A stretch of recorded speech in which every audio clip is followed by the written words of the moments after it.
Damon forced himself to stop staring at the bathroom door and called room service. He realized that he had no idea what Talia liked to eat, so he decided to get everything from the menu. In his opinion, the hotel didn't offer enough options. After placing a massive order for food, Damon made another phone call. This seemed important. "Hi, Steph." Damon greeted Stephanie when she picked up the call. "It's good that you remembered me," Stephanie said irritably. "Did something happen?" "Casey is coming. Where are you?" "We are on the way home," Damon responded. He didn't care about Casey. "When will you reach here?" "Not sure. Something came up.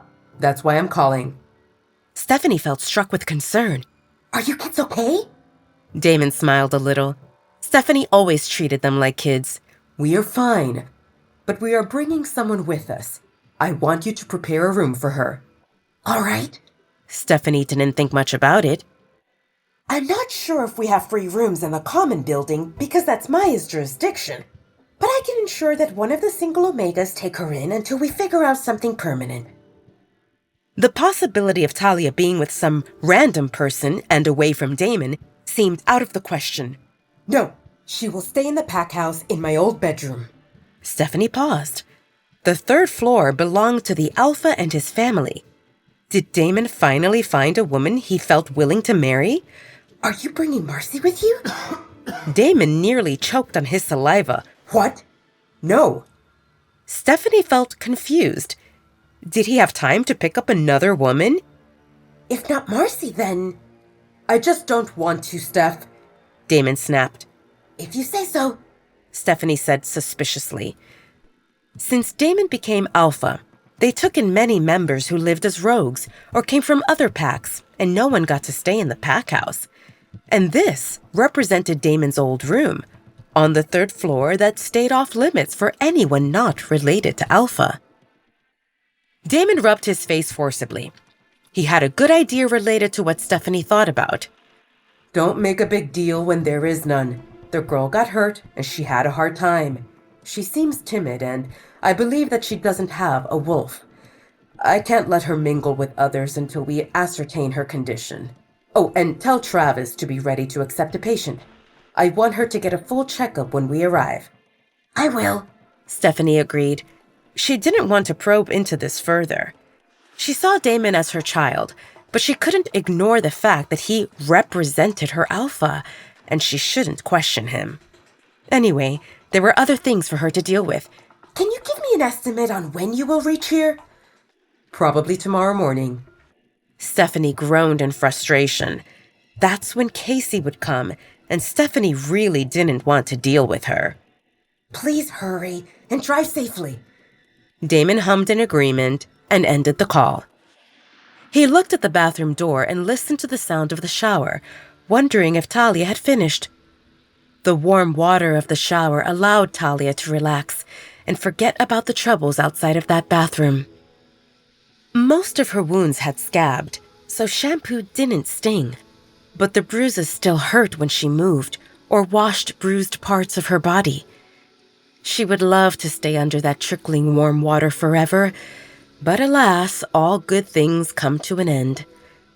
Talia wrapped herself in a towel and observed her bruised appearance in the mirror while wondering how long it would take to heal. Talia delayed getting ready.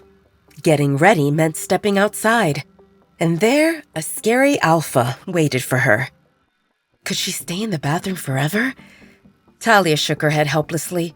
What point existed in avoiding the inevitable? If she lingered longer than necessary, Alpha Damon would probably knock to check on her, or maybe open the door. After all, one flimsy lock couldn't stop an Alpha from getting where he wanted. Talia couldn't help but wonder, why would he help her to leave the Red Moon Pack? Did he truly not have bad intentions? Talia didn't know about Damon's reputation, but she heard that Alpha seemed strong and prideful, always chasing power and proving their dominance, and they didn't go out of their way for anyone.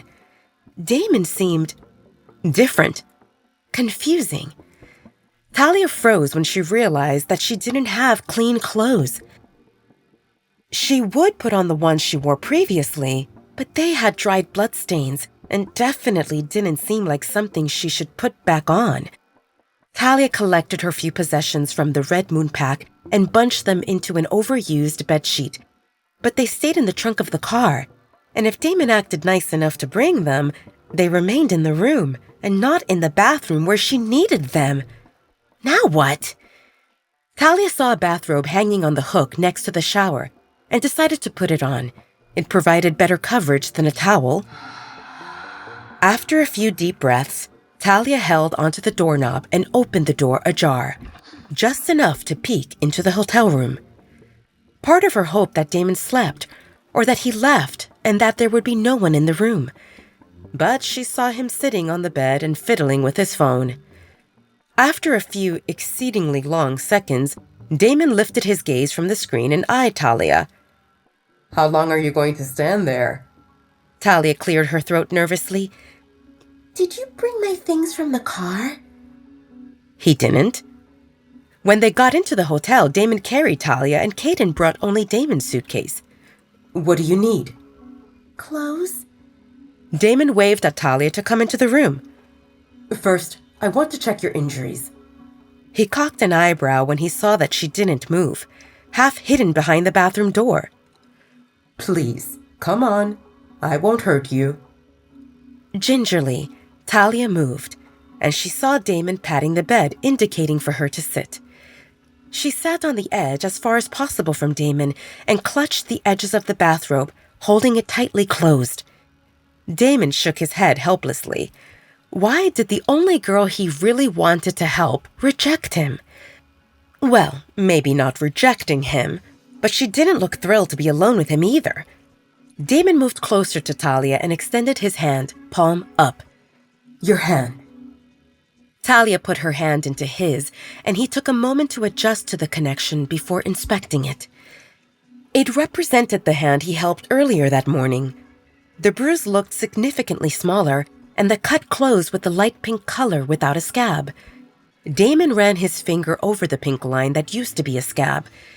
He enjoyed the connection, and based on her stiff expression, he knew that she didn't feel it. A pity.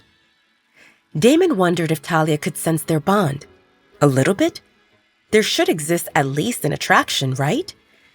Every woman he met felt attracted to him, either because of his looks, power, or position. It seemed natural for she-wolves. The fact that Talia didn't show any signs she felt smitten bothered him more than he wanted to admit. Damon shook those thoughts away. It seemed better like this. The fewer people knew that Talia represented his mate, the safer she would be. He understood that Talia suffered in the Red Moon pack, and her timid personality told him that she wouldn't fight for herself. She didn't seem like a fighter, and he didn't expect her to be. However, if the word spread that she represented his mate, his enemies would target her, and she would become his weakness. If he slipped and failed to protect her, he would never forgive himself.